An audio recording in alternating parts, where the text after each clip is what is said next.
They saw a collection of images or drawings that students had done. They discussed what was common in those, and then they drew their own one. Once they had drawn their own drawing as a group on the tables, we then presented them with the theory, and then they had the opportunity to link the theory to the practice through annotation and through discussion. I think it was making visible the invisible. So it was using drawing as a very unique way to pull out that shared understanding and actually bring it to the forefront of their minds. Everyone learns from their learning experiences, whether it's collaborative work or otherwise, but it's just people don't necessarily understand that learning, and the process of the visualisation with Adam was to actually make that apparent to them. I was hoping they were going to learn about group dynamics, the theories of group dynamics, which is particularly the phasic movement of groups over time. That's like, Tuckman's model and Gersig's models, just those two. And so wanted them to understand a little bit about that.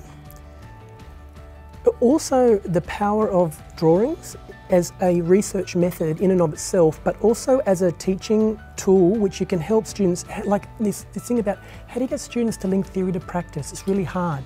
But if you can get students to draw it, then you can get them to link the theory to the practice and annotate that drawing. What I always find that with group dynamics in rooms like this, students often report back that they gain a lot from getting insight into how other people approach a problem or get insight in how other people think. So it's when you get them to do something and give them the environment to share that, and so that's what I was trying to model as well. So they'll start on task, and then as a natural reaction to group dynamics, they'll start to want to talk off task because it's slightly easier.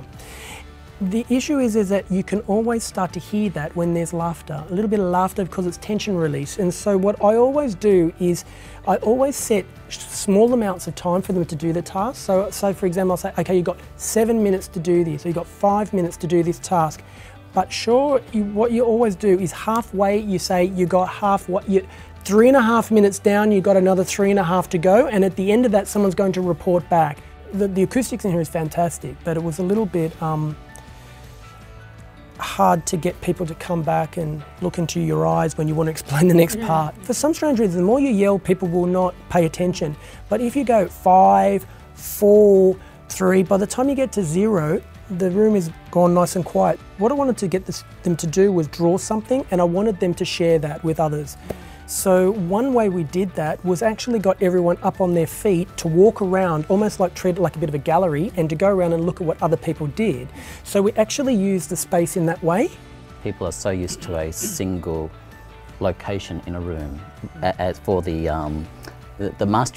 master controls as such, and the fact that you've got multiple points of contact and multiple points of contact that control the functionality of the room really opens it up for a greater collaborative learning experience for students. At the end of the presentation I was saying it's really important that students get that opportunity to reflect upon the experience, no matter how good, no matter how bad, but they need to get some closure. In this room we experimented and it worked really well, and I think that there has to be some experimentation to make it work. There are multiple points where people could use their computers or other approaches. You've got the screens, you've got the projectors. I think the thing with this space to be aware of is not to lose yourself in the technology. Every class I find I'm always learning new things, and I think it's important, certainly as someone who leads classes and students, is to leave yourself open to those learning possibilities as well. If things don't go as planned, then that's absolutely fine, and just be upfront with students. This is a new process, this is a new space. This is what we're planning, but if it doesn't quite go to plan, that's okay as well.